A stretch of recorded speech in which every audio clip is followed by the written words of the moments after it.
You know what time it is. This man was a bona fide scrub. It's the Bona Fide Scrubs. Game 7 between the Heat and the Celtics ends up with the Celtics on top heading to the NBA Finals. We'll recap that whole thing in the Eastern Conference Finals. We'll also get to the matchup between the Warriors and the Celtics as the NBA Finals is finally decided. Before we get to debuting a brand new, well, kind of old segment to the end of the show. It's the Bona Fide Scrubs. Welcome to episode 3 with Noah Levine. I'm Will Swankie. And Noah, we'll just get right to it. The Eastern Conference Finals, Game 7 was Monday night, and it was a match between the Heat and the Celtics in a series that was honestly pretty boring. I mean, I don't think very many people were engaged with that series towards the beginning of it, but last night was a game that actually had some weight to it, had some entertainment value, and it ended up being the best game of the series. I mean, it came down to a one-possession game at the end, and it was kind of a controversial ending as Jimmy Butler attempts a three with 20 seconds left, only down 2. It was 98-96. Butler pulled up for 3. He misses it, and that would be how the game ends. And honestly, I've gone back and forth about it, whether or not Jimmy should have taken the 3. Originally, I kind of thought he should have. I mean, he's been hot the whole series. He's probably been the most dominant offensive player for the last 2 games of the whole series. Had an opportunity there with Horford sagging off, basically standing at the elbow with him on the wing, and he had a pretty decent look at it. Obviously, if it had gone down, he would have been the hero. He would have been, Miami's hero, taking them to the finals. So it was kind of a hero ball shot, which could, obviously, it has its downsides. They end up losing, but I don't know. I didn't hate the shot from Jimmy at first. It could have gone so many ways. He could have driven. He could have gotten fouled. I guess you kind of have to extend the game. That's your obligation. That's your job to keep the series alive. But honestly, I didn't hate the shot from Jimmy down the stretch. Yeah, I didn't hate it either. I think, as you mentioned, he was the best player in the series. Nobody else, and honestly, it's a wide open 3. I mean, obviously, you don't want Jimmy Butler maybe shooting that. You would want like Hero or a better shooter. But he was hot. He made a bunch of 3s in Game 7 and Game 6. I don't mind taking the shot for the win. You have 20 seconds left. You might not be able to get a better shot. You could argue that than a wide open 3. Like, maybe you'd rather play when the defense isn't set. So I don't hate that shot. He just missed it. I mean, if he made it, everybody would have said he's so clutch, and like he just reeled them back from down 3-2 in this series. So I really don't hate the shot. Obviously, you wish Jimmy Butler was a better shooter if you're a Heat fan, and he made the shot. But you just have to live and die by that. I mean, Game 7 it was a big shot. He just missed it. Superstars miss big shots all the time. And unfortunate for the Heat, they're not playing in the finals. It's the Boston Celtics now. The Celtics are lucky. They left the Heat's best player open, and he missed. So it was a miracle for the Celtics, honestly, because Jimmy Butler, he was killing them all series long. Yeah, and you don't want to put it in the ref's hands either. I mean, he could have gone down there, gotten just bodied in the paint by Horford. And missed, and no maybe foul call. Maybe they won't call it. So I don't know. Taking the game into your own hands and taking that shot, it doesn't bother me either. Just because he's been great all series. I mean, why not take that shot and go for the win and just put an end to Boston's run? I think that's not necessarily the worst way to go. I know people were killing Jimmy, saying how could you do that, but I don't know. It didn't really bother me that much. Although they were on a very impressive run there at the end. I mean, the Celtics were melting down. So they really could have caused one of the biggest chokes if they end up tying the game. Yeah, Marcus Smart shot the most shots in Game 7, which you really don't want to see ever again if you're a Celtics fan. Yeah. And he missed like 5 or 6 shots in a row, apparently, down the stretch. And that led them to come back. It was like 98, 85, or 87 with like 5 or 4 minutes left. And then the Heat made a run. The Celtics were stuck at 98 points until the free throws. So and also in the third quarter, I remember that Max Strus 3. I don't think it was out of bounds. That was like another controversial call. It was called back. I think, if he makes that, then what? The Heat are up 1, I guess, 99-98, if that actually counts. Because I don't think he was out of bounds. I think the refs just wanted the Celtics to win. I think the NBA really wanted the Celtics because they're the more exciting team. They have the better players. I think they would match up probably better against the Warriors than the Heat would. I don't think anyone really wants to see the Heat in the finals. Pretty boring play style as we've seen the last couple of years, but they are a good basketball team. But I don't know. That was a really weird call. I think the 3 should have counted. What are your thoughts on that? Yeah, I mean, if he was not out of bounds, of course it should have counted. Yeah, I don't. Why would they overturn that? Also, the evidence wasn't conclusive enough, so wouldn't they just go with the call on the floor, which it counted as a 3? So that was a little weird. Right. Yeah, it does seem like, I don't know, you don't want to get too conspiratorial. I don't think the NBA is rigged, but I mean, I think it is rigged a little bit. If you're going to go with the call on the floor when it's inconclusive, it didn't even seem inconclusive. It seemed obvious that he was in bounds, that his heel did not touch the line in the corner. So I feel like they definitely should have kept that 3 on the board. Yeah, the Celtics are 12-0 in playoff games reffed by Scott Foster. I don't know, that adds another layer to the conspiracy. Yeah, that's a little sus. Yeah, I think he wanted the Celtics to win. He was reffing that game 7, obviously, that they won. So I don't know. We'll see if Mr. Foster is gonna ruin the NBA Finals for us because we're gonna be rooting for the Warriors. It looks like. So do not want to see the Celtics there.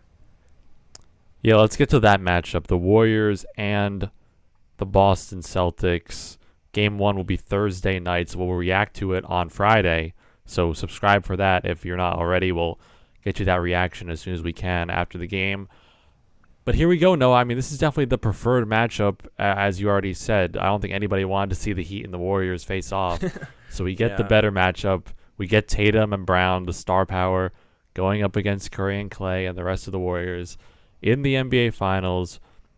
And it really is just kind of the classic, the veteran team, the championship team going up against a team that's never been there. The young players, Tatum, the joke that he's still 19. I mean, they had the opportunity to go to the finals when he was actually 19, when he was a rookie. They end up losing in Game 7 to LeBron and the Cavs. But now he finally gets his shot to play in Golden State in the NBA Finals. And for this matchup, I mean, honestly, I've been saying it. I'm going to be rooting for the Warriors, like you said, but I'm a Curry fan. But the Celtics are going to be the toughest team that Golden State is going to play throughout this whole playoffs by far, I think. And I think they've had an easy run through the first few rounds of the playoffs. I mean, going up against the teams that they faced the Grizzlies when Ja got injured, going up against the one-man show in Luka and the Mavs. Now they finally, I get to take on a complete team with 2 stars, Tatum and Brown, Marcus Smart's Defensive Player of the Year. They have depth. They have role players. I feel like these two teams match up pretty well in terms of their roster construction. So it's going to be the biggest test for Golden State. I said that they may be overrated in episode 1. We'll see if that really comes true. But I feel like this is going to be a pretty good series in terms of these two teams because the Celtics, they've had a way more impressive run, in my opinion. I mean, they had to go up against the best low seed in the Nets. Everybody agrees they shouldn't have been a 7th seed if you're reseeding all the teams based on talent. They had to go up against the defending champs in Milwaukee with Giannis. And they might not escape that series if Middleton doesn't go down. So that's another layer to it. That series goes 7. That's a tough series. And then they come off another 7-game series with the number 1 seed in Miami. And they end up going into Miami and winning in Game 7. So they've had a very impressive run so far. We'll see what the Warriors are able to do with it. Yeah, I don't know. I think the Celtics, I do kind of agree it's an impressive run, but honestly, they're an unimpressive team to watch. I'm still not impressed by this team, even though they made the finals. Yes, they beat the Bucks and the Nets. I mean, the Nets, the Nets and the Bucks are supposed to be the 2 powerhouses of this season. You would agree, right? In the East, at least. Yeah, and the Suns. Yeah, and the Warriors. I mean, the Nets, they're dysfunctional. They only had 2.5 players on their team, so I'm surprised they got swept. But and then Milwaukee didn't have Chris Middleton. I feel like this is the worst finals team in the recent memory. I think this is actually worse than the 2020 Heat team. That 2020 Heat team with Jimmy Butler, they had Jay Crowder, they had a bunch of good role players. I feel like that Heat team was more impressive than this team. I feel like this is the worst finals team since 2018. Where LeBron and his Cavs, where he dragged J.R. Smith, Clarkson, Rodney Hood.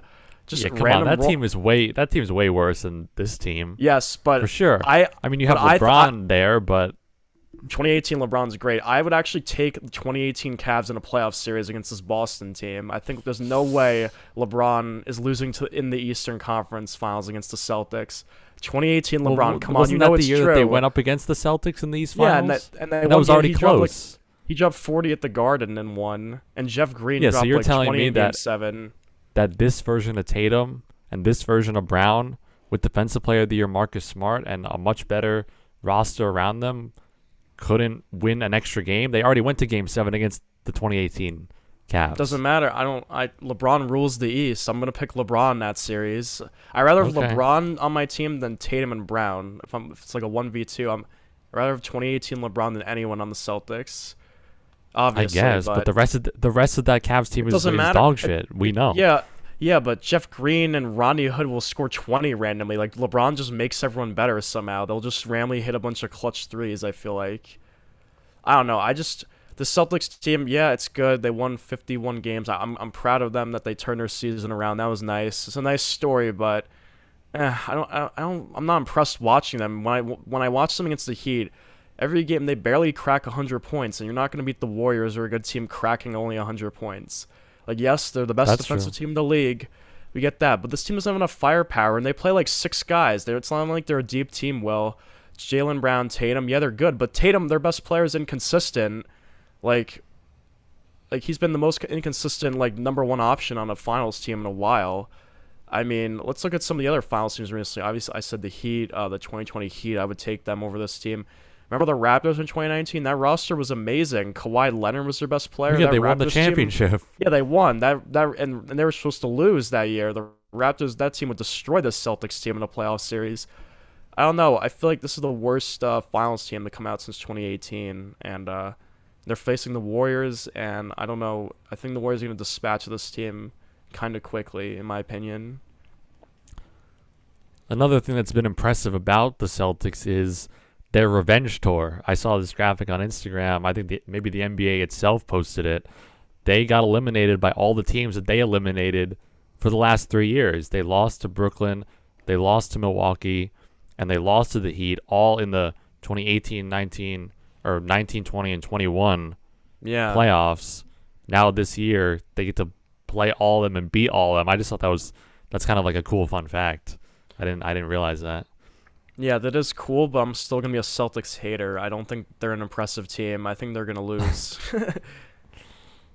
I don't think they're going to I make don't the know. finals. Like, I don't think they would Alright, make the finals next year in a normal year with, like, Middleton healthy and other people alive. How about this? You're comparing them to old finals teams. Let's compare them to the teams the Warriors have played this playoffs. Would you take them over the Mavs? Yes. Would you take them over Memphis? Yes, Memphis sucks. Would you take them over Denver?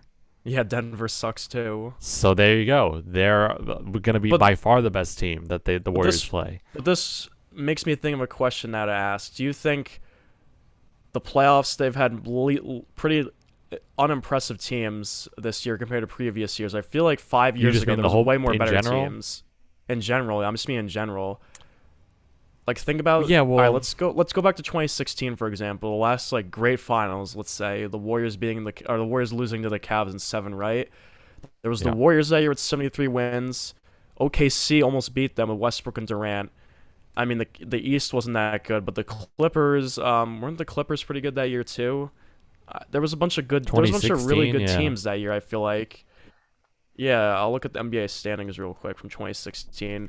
I don't know. I feel like a lot of these teams are not that impressive. I don't know why.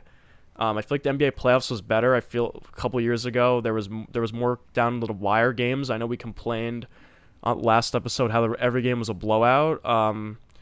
So yeah, I don't know. It just hasn't been. Oh, and the Spurs won 67 games in 2016, Will, and they were the 2 seed. OKC was 3rd. Clippers was 4th with Chris Paul and Blake Griffin that last run. Portland, I mean, they weren't a good team, but they were the 5 seed. But there was, like, legitimately 4 or 5 teams that were, I feel like, much better than the Celtics team or any of these East teams, in my opinion. Yeah, you're probably right. I mean, we talked about the blowouts and how many Every there have game been was close. this playoffs. I feel like There every certainly have possession been a lot more mattered competitive- in those games. A lot more competitive series back then. I mean, look at the stars, too. Like, Durant gone in the first round this year. LeBron not even in the playoffs. AD not in the playoffs. Westbrook So these players that were in their primes and dominating 5 years ago, most of them didn't make it out of the first round, and a lot of them didn't even make the playoffs. So it's clearly the NBA is definitely changing, but you got to look at the young talent that's here now. I mean, Jason Tatum is one of the best players in the NBA, and now he's going to be in the NBA Finals for the first time. So yeah, just because that the old teams and old players we're used to haven't been that good doesn't mean that these new teams aren't capable of winning a championship. Oh no, I know they're not capable. I mean, this is the most talented the league has ever been, but yeah, I don't know. It's just been an unimpressive playoffs. I need something to complain about. But I also want to look at the 2013 I season. need something to complain about. Yeah, the 2013 season. Will remember that was another great finals, probably the second greatest finals, maybe arguably first of our lifetime. Heat Spurs when the round shot saved LeBron's legacy. We all get that. The 2013 standings, the Heat won 66 games. Obviously, the big three. Our Knicks were second, 54 wins. Tyson Chandler, Melo, Amari. The Pacers with Paul George, Roy Hibbert, David West. They were a good team. The Hawks were a decent team that year. But then in the West, we had OKC winning 60 games. They did not make the finals, Westbrook and Durant. Then the Spurs, the Tim Duncan, Tony Parker, Manu sort of last great year. The Nuggets won 57 games, were the 3 seed with a bunch of role players. I was looking at their roster the other day. So I was looking up the standings. I was curious what the teams were like back then. It was Danilo Gallinari, Wilson Chandler, Ty Lawson, McGee, Fareed. That team won 57 games. Yeah, that team is terrible. I know. They were a really good role team. And guess who was their president, actually, when I was on Basketball Reference?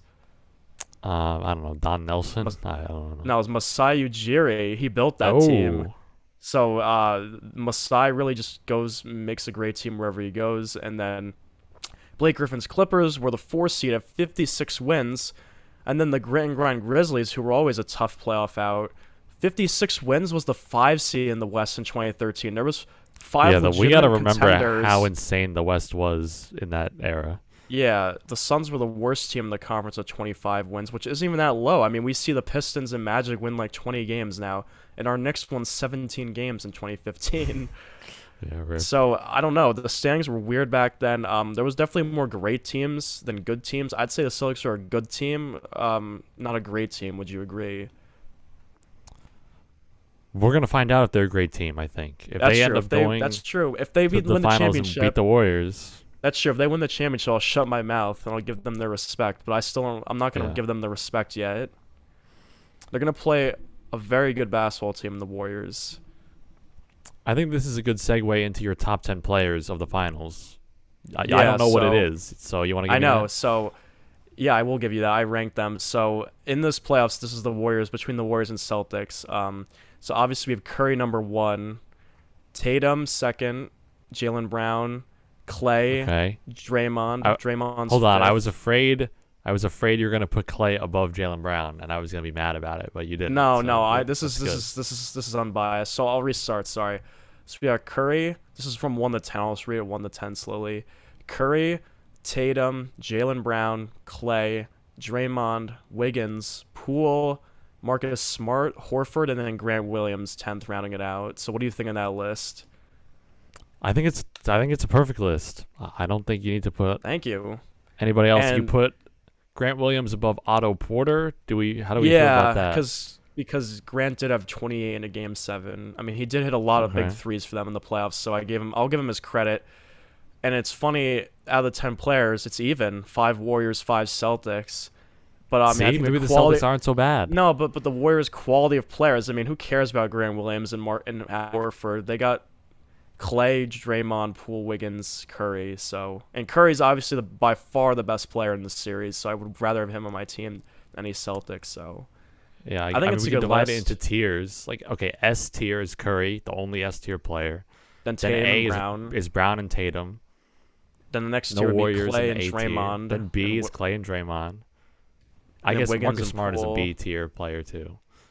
Yeah, I'd say he's worse than Wiggins and Poole, but he's definitely, his defense is good, but that dude takes so many bad shots. I mean, if you're a Celtics fan, there's been so many times he tries to take over a game or tries to take a big shot and it just clanks off the rim.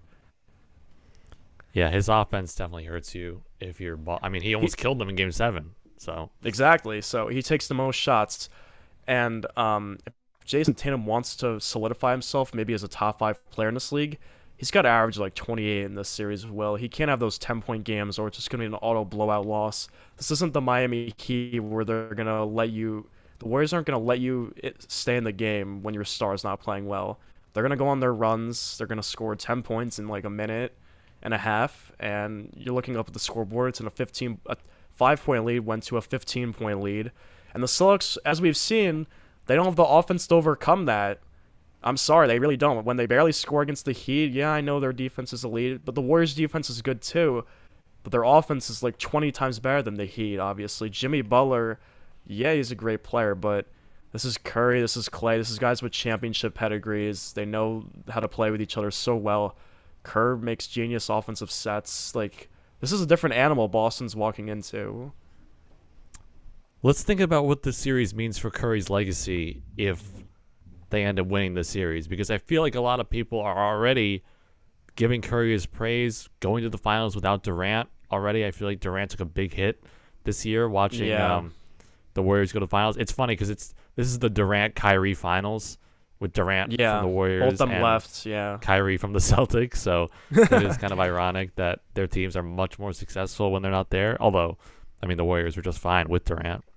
But for Curry in the finals, it definitely is a chance for him to, I think, silence a lot of the hate that he gets for not winning finals MVP, not performing on the biggest stage.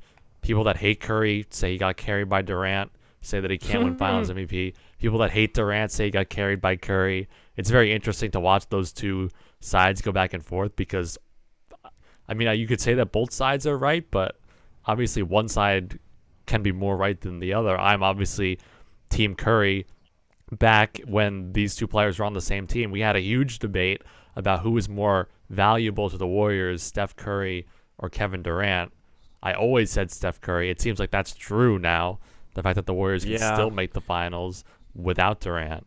So, I mean, this is a chance for Curry to, I guess, silence some dumb comments. I don't know if it, and obviously losing the finals will be bad, but I don't know if I don't know if winning is going to do for him what a lot of people think. I feel like he's supposed to win this series. He's supposed to be the best player in the series.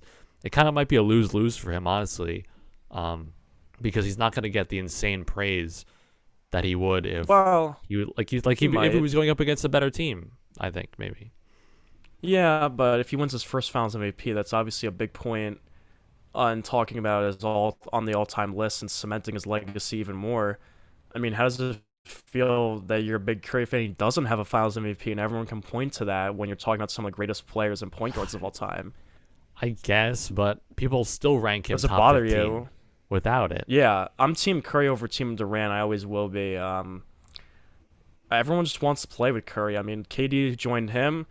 As I said last episode, the Warriors won before KD, and they're going to win after KD, which means they're going to win this year. But do you think there's more pressure on Curry to win this championship since he's the favorite, or do you think there's more pressure on Boston, the young team that got over the hump well, and Tatum can make a name for himself as maybe a top 5 player in the league because they finally got over the hump and they're a good young team? Do you think there's more pressure on them to win or on Curry? Yeah, I feel like there's almost no pressure on Boston to win because they were the underdog in such a down spot throughout most of the season, had the great second half run that we know, ended up going through a grueling playoffs, facing very talented Brooklyn, 2 Game 7 series, and then going in on the road as the underdog team already. Like, it's going to be really tough for them to win. I think most people just expect the Warriors to win, and if they can make the series competitive, it's going to be great for Tatum and for that whole team just because they're such a young team. That experience is going to matter. They're probably not going to go away for the next 5 years. They're probably still going to be in the Eastern Conference Finals competing for a championship. So this is their first crack at it. So I don't think there's very much pressure. Udoka's a rookie head coach. I mean, there's lots of things that point to the youth and inexperience of the Boston Celtics. So I don't think there's very much pressure on them at all to win this championship. It's clearly all on Curry because he's the player with the complicated legacy. He's the player everybody thinks is a top 2 point guard of all time. He's got to be in the finals and win the championship. I mean, it's just the classic the classic NBA storyline of when you make the finals and you lose, everybody makes fun of your record. LeBron's been hearing it for his whole career about his negative finals record. So you just got to go there and you got to win. And Curry's been successful. What are they, 3-1 in their finals? So if they have a chance to win another one they lost here, to the Raptors. 3-2. So right. Yeah, they made 5 I forgot straight. about that one. Yeah, so this is just the pressure's on them, clearly. Yeah, I agree. It's on the Warriors. If Curry doesn't win this is a golden opportunity against an inferior team, a young team. They just got over the hump. They're getting their first crack at it with no finals experience. So it's definitely on Curry, because if he loses his finals, he'll be 3-3. Still no finals MVP looming over him, which will put him out of the top 10 still, and maybe another hit on his legacy. So that's just, and I saw something on, I think Stephen A. on First Take today. He said the Warriors are going to win the title this year, and then they're going to win next year, and Curry's going to have more rings than LeBron James. He's going to eclipse LeBron in total. That could be possible. I mean, who knows? The Lakers still Westbrook. Nets are still dysfunctional. I mean, this core is not going anywhere, just like the Celtics core. The Warriors are not Clay and Draymond and Poole. They're not going anywhere. And you would have to think Kuminga, Moody, and those younger guys on the bench get a little better coming year too of their young careers. So yeah, it's the pressure is on Curry and the Warriors to not choke. Just like they choked the 3-1 lead in 2016. What do we do to Curry's all-time ranking if they win? I would say he enters the top 10 on my list. I would have to consider putting him over Larry Bird maybe in that 8 to 10 range. Oh no! What do you mean? Oh no! People are not gonna like that. Larry Bird. No, people are not. Like people are not. He's like beloved, you can't remove him from the top 10. It's just like Oh, he's no. a legacy player. Who's on the end of the top 10? I don't know. On my list, it was like Bill Russell and Wilt and Larry Bird. 8 to 10. I'll pull up my list and read it. So keep going. Right. I'll find it. Yeah, so I would think Curry. I would definitely put him over like maybe Wilt or Bill Russell all time, or maybe even Larry. Think about it. 4 championships, 2 MVPs, a Finals MVP. I mean, his career's not over. The most threes made. Obviously, he's the best shooter of all time. We know that, and his career averages are pretty good. I don't know if they're not as good as Bird's. Maybe a little less. Where is his career averages? All right, here we go. I found my top 10 players. All right, yeah, let's go through it. All right, so my top 10 list of all time: MJ 1, LeBron 2, Kareem 3, Magic 4, Tim Duncan 5th, Shaq 6th, Wilt and Bill at 7 and 8, Kobe 9, and Larry Bird at the 10th spot, with Hakeem at 11 and Curry at 12. All right, so Curry would instantly pass Hakeem, I think, if he wins this year. We know 4 rings, that's double Hakeem's rings. But what about Larry? You have Larry 10th and Kobe 9th. Could Curry sneak into the top 10 of your list?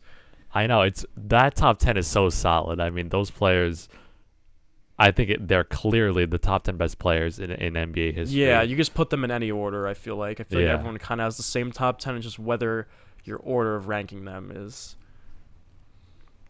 I don't know. I don't think he can crack the top. If he wins back-to-back years, like Stephen A's prediction, maybe. Maybe we put him over Larry then. Yeah, okay, that'd be kind of crazy. I would put him over Kobe then if he won 5 rings, if he tied him in rings. I might have to consider putting him over Kobe.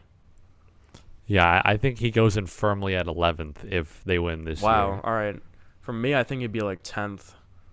And I have KD, during this list, I have KD at 13. So behind him. Curry's still above KD. More rings, one without him. And he could double KD's rings this year if he wins. So he definitely is better than KD all time.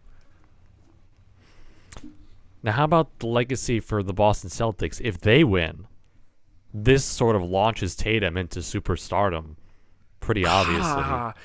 But if he it's got to be a really good series though. He's got to play really well. I'm talking about if they win. I mean, if he plays terrible they and they win, they're not going to win if he plays terrible. So that's just not going to be a thing. All right. Well, he'll definitely be better than Booker, like I already said, and he'll move ahead of that tier. I guess. Does this mean he's better than Jokic if he wins the championship? But it's not Jokic's fault. He has no teammates and plays in the West. I don't know. Jokic it's won back-to-back complicated. MVPs. It's so complicated.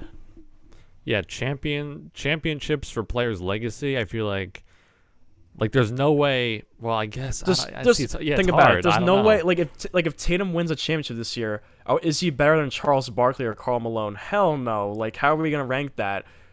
Charles Barkley never won. He's bad. But like, he's clearly the much better player than Jason Tatum. I mean, come on. Some of these guys, even Ewing. Tatum's got. I mean, luckily for Tatum, he's not like 35, and this is his only crack at it. He's 24 or whatever. Right. So he will have more chances at it.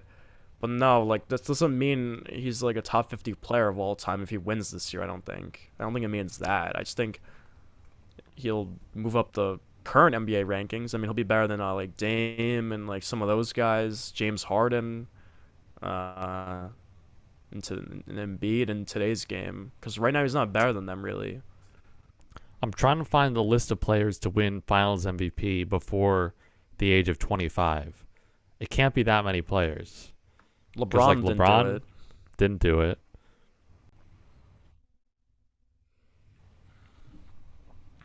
Okay, I found the list of players who are under 25 to win Finals MVP. It's a short list. Magic Johnson did it twice. Kawhi, Tim Duncan, Kareem, Tony Parker, D. Wade, Dennis Johnson, and Bill Walton. So that's it. He'll join a list of 7 or 8 players. He'll be the 9th player in history. Wow. If he's able to win Finals MVP. Yeah, MJ, LeBron, Kobe, all of them did not win it under 25. Kind of crazy. Giannis was 26 last year. Yeah, he missed it. So he was close. Yeah, you said what age was Kawhi? Kawhi was 22. Yeah, he won it on the well-oiled machine known as the Spurs that year with Tim Duncan, Parker, Manu, all those guys. Yeah, that'd be pretty cool if Tatum were to win. I hate the Celtics, so I do not want them to win. But now let's get into our predictions for this series. Who do you think is going to win the championship in how many games, and who is your Finals MVP? Well, Warriors in 6 is the most likely odds according to betting. It seems that is the safest pick for the series. It's gonna be my pick is the Warriors to win the championship. Steph Curry Finals MVP. Whether it happens in 5 or 6 games, I don't know. I think these teams match up well. I think it will be a 6-game series with Golden State winning. So that is my prediction. My X factors of the series for Boston, it's definitely the consistency of Jason Tatum. If he's able to average 30 in the series, if he's able to put up over 25 every single game, shoot the ball well, be consistent, that's going to be huge for their ability to not get swept. I mean, if he has 10-point games, they're going to get swept. They're going to get blown out. It's not going to be close. So Jason Tatum has to stay consistent for the Celtics to be in the series. For the Warriors, I think it's just going to come down to the play of Klay and Draymond. I mean, they've been there with Curry the whole way. We know Curry is going to be by far the best player on the court. He has not played well in finals, that's true, but you kind of just have to accept the fact that Steph Curry is a great player and he's just going to be there. But with Klay and Draymond, they're getting older. Klay's had his injuries. If they don't play well, there's not that much help for Curry there. I mean, Jordan Poole, sure, but he's very young. Wiggins is, I think, a better defensive player than offensive player, so who knows what he's able to give you there. But if you have Klay hitting his shots, if you have Draymond passing the ball, being involved in the offense, actually, drawing the best. I mean, he could be defending Tatum a lot of the time, so I think those two players are really important for Golden State. Those are my X factors for the series. All right, so my prediction, I'm going to agree with you. I'm going to say Warriors in 6. They're going to win the championship in the Boston Garden, just like how Curry won his first title. He won Game 6 on the road in Cleveland. He's going to win his 4th title just like that. My Warriors X factor is going to be Andrew Wiggins.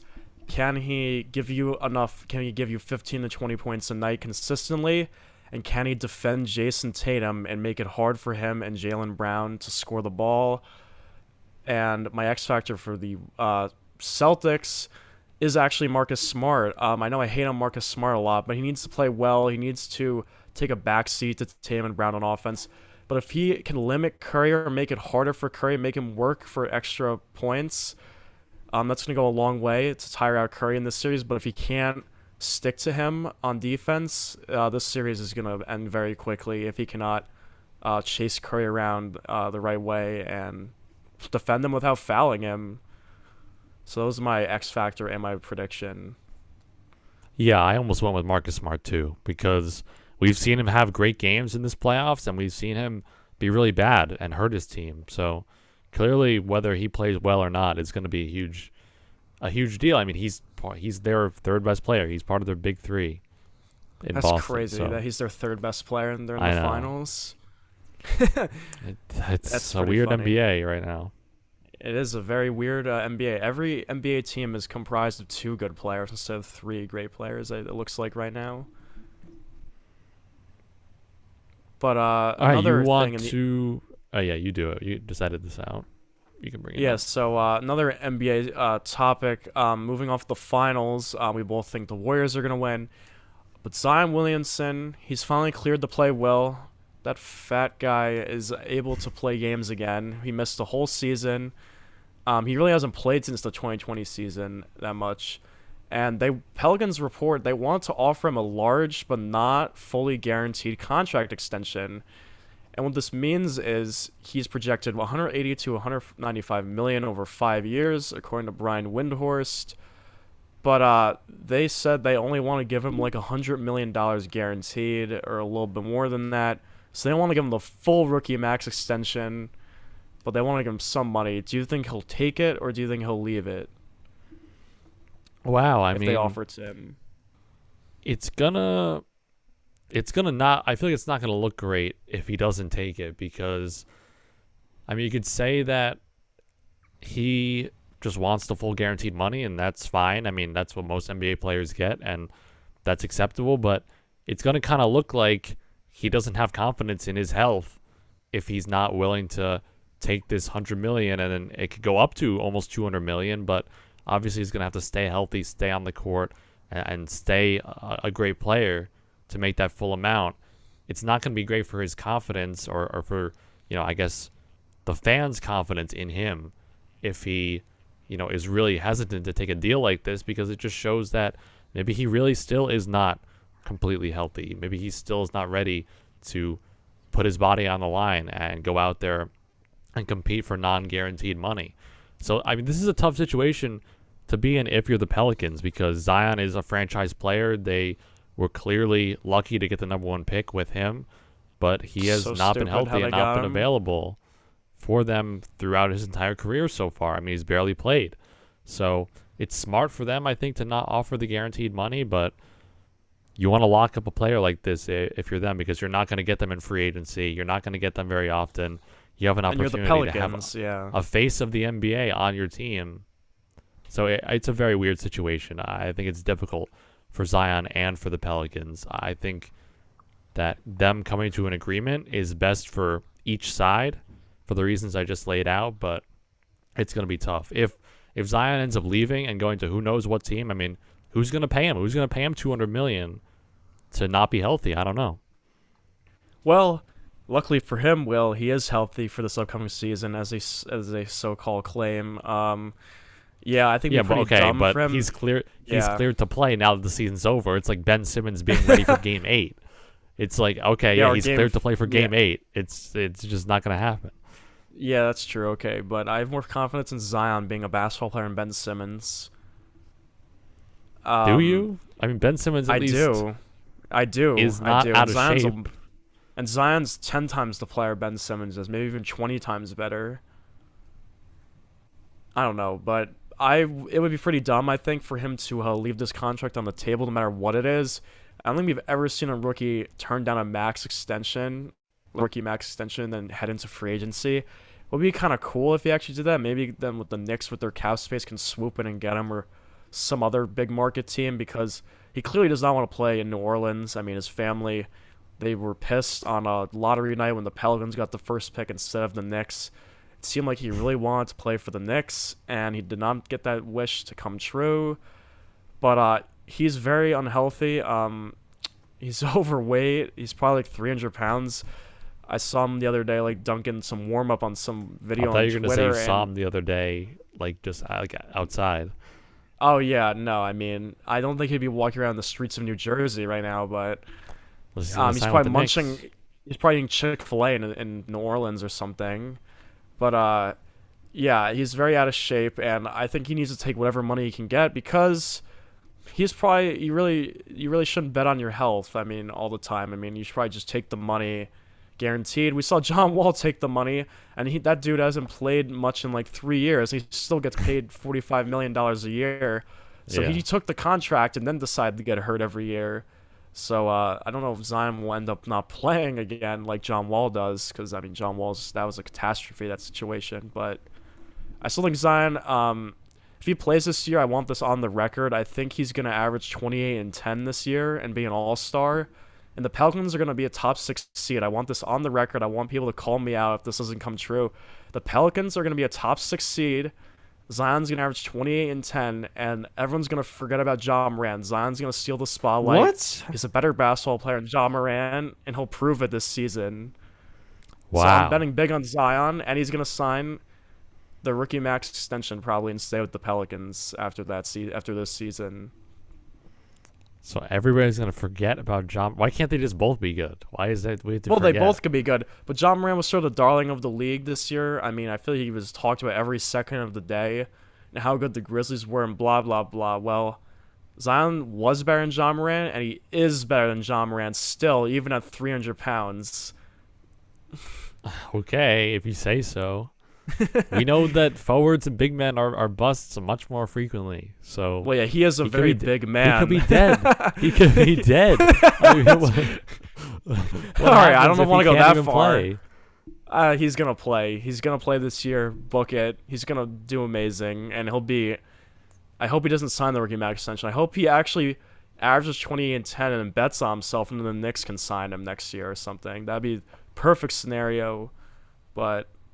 He's going to be great, I think, this year. And I was a known Zion hater like 3 years ago at Duke.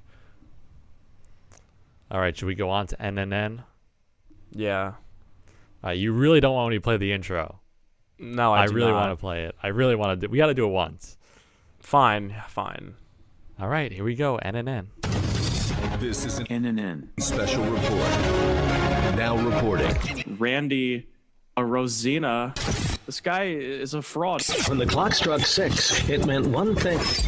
Like, what's the point of snow? Cleveland, this is for you. Woman empowerment. Shout out to them. Now, from the ESPN New York news desk, here's Noah Levine. I love this kid. What? Welcome to NNN, the Noah News Network. If you're a loyal listener, we had TCR, we had NCR back in the day, but now in this new feed, it's just me now. It's not Thomas or anyone else hosting it. It's NNN. We changed the name. It's kind of like CNN, but I'm going to be the best news network in America. The Noah News Network. And we have a variety of topics for today, and also, comment down below if you like the intro. We're probably going to have to change it because I don't want to copy anything from ESPN or the K Show, but we'll put together that intro with a little spice of the K Show, your favorite 98.7 radio show in it.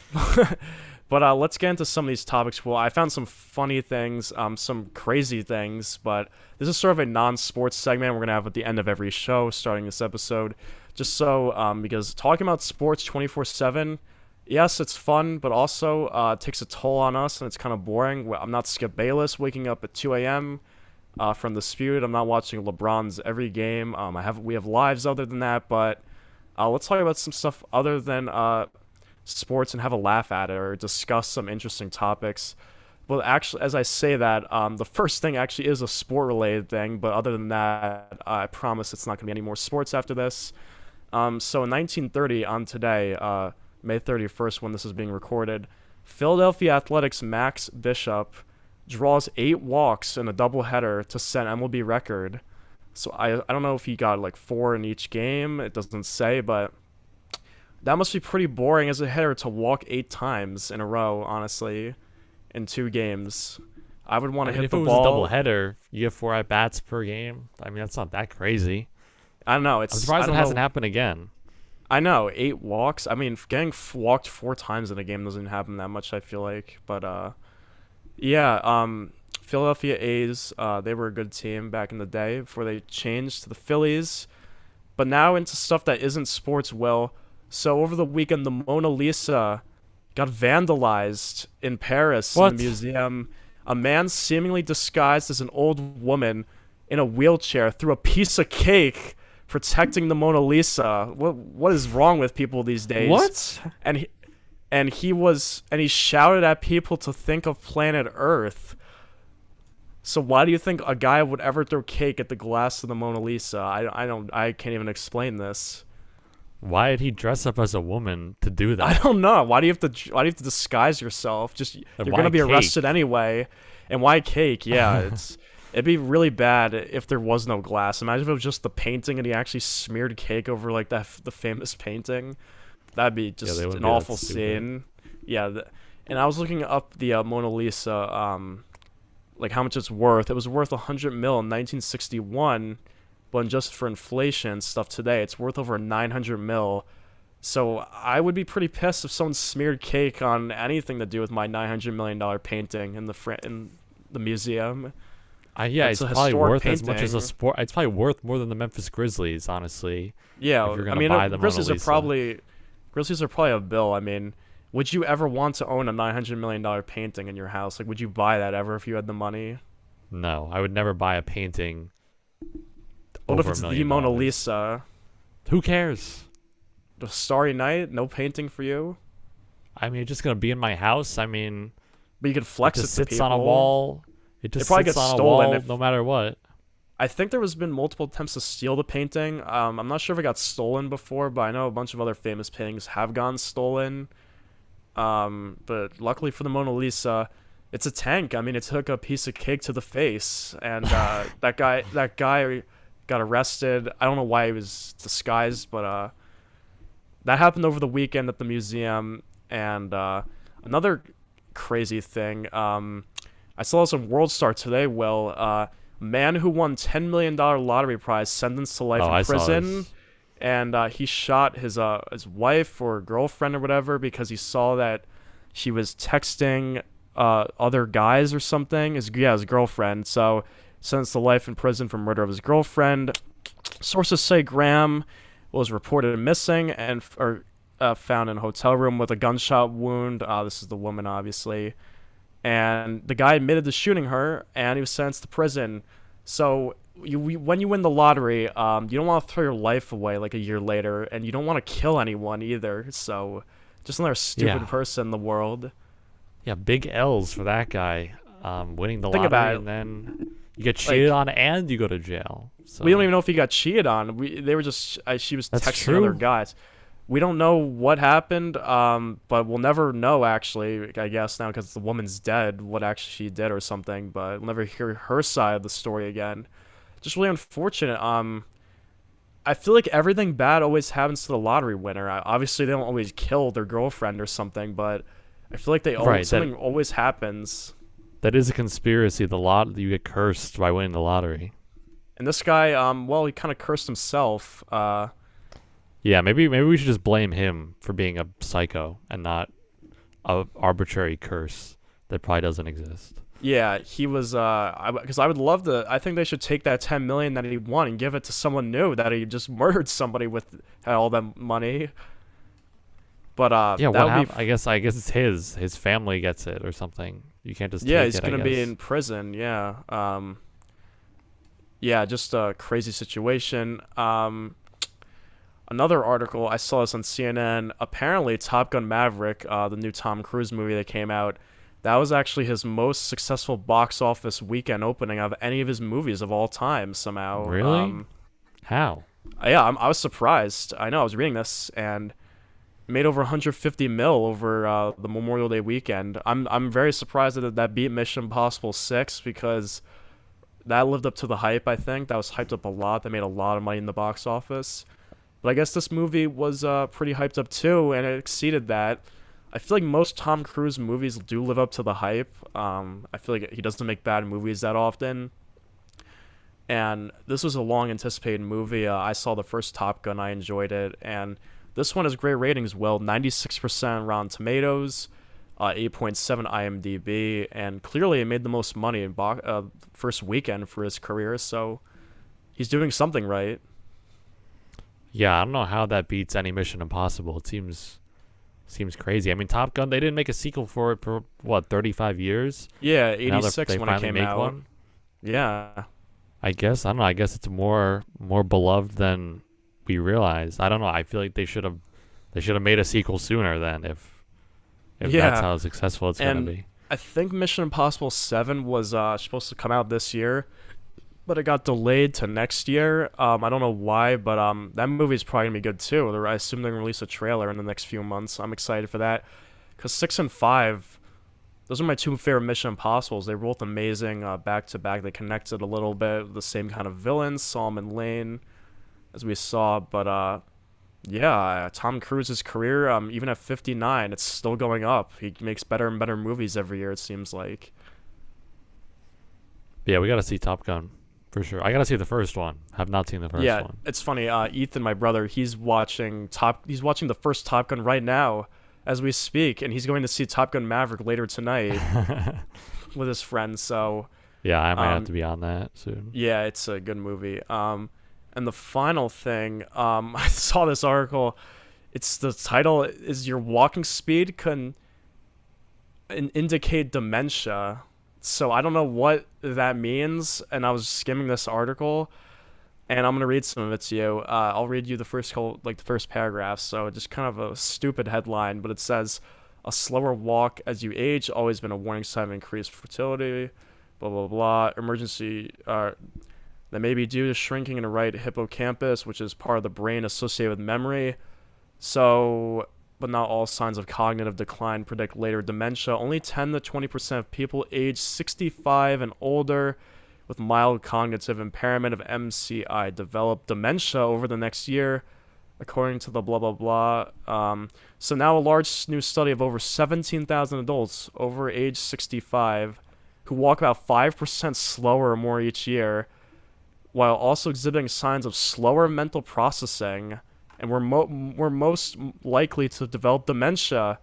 So you always want to be walking fast like a New Yorker when you're older, or you're gonna get dementia, according to this article. Yeah, I guess we're predisposed to walk faster, so I guess maybe we're smarter and healthier.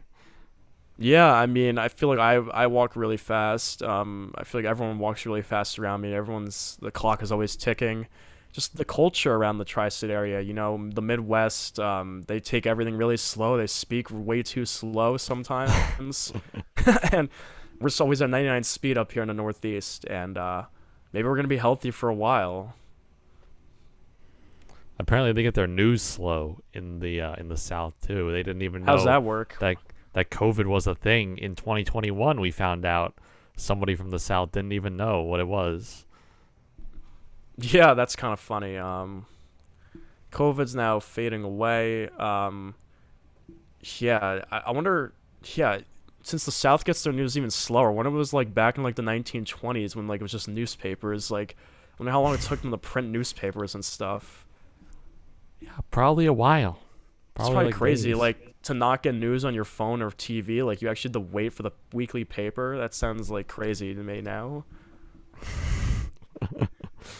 That wasn't just in the 1920s. That was like 20 years ago. Yeah, that was like 30 years ago. Yeah, still. But I was not alive 30 years ago, so I wouldn't be able to tell you what happened.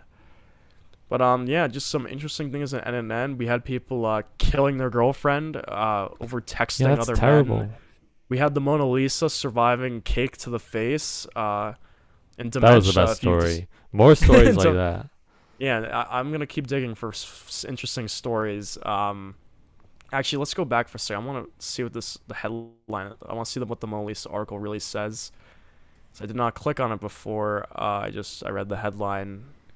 I just saw the smeared cake. They had a funny picture of it. Yeah, Leonardo da Vinci, yeah, 16th century painting. He told the crowd in French, think about the earth. There are people who are destroying the earth. Think about it. All artists think about the earth. And this is why I did this. Think about the planet. I'm not really sure how Leonardo da Vinci is hurting the earth by creating paintings that are worth a lot of money and expressing his emotions into art and stuff, but just a crazy guy. I mean, there's a 36-year-old guy too, and yeah, he's probably going to go to jail for a little bit.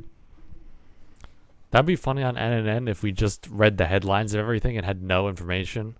And just try to guess what was it about. Yeah. I feel like that's the staple of your news network is no in-depth information, just only headlines. Oh, the picture. They have the picture of the Mona Lisa sitting on a cake. The dude missed the face completely. It's only like it's only on like the shirt and stuff. Like all the white like cream is on like the Mona Lisa's black shirt. He didn't even like go for the face. When I first read it, I thought he like just threw a giant cake at like the face of it and like ruined the painting. But I guess not.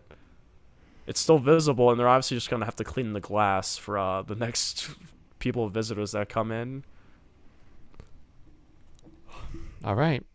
Is that NNN?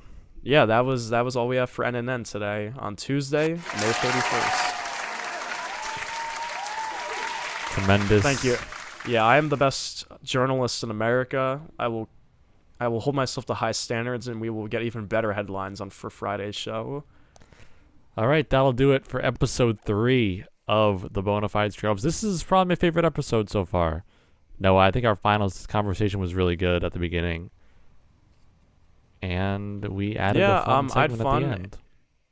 Yeah, maybe we should think of a fun segment for you to do at the end of some show or something. Because I got NNN. Maybe you need your own segment doing something. All right.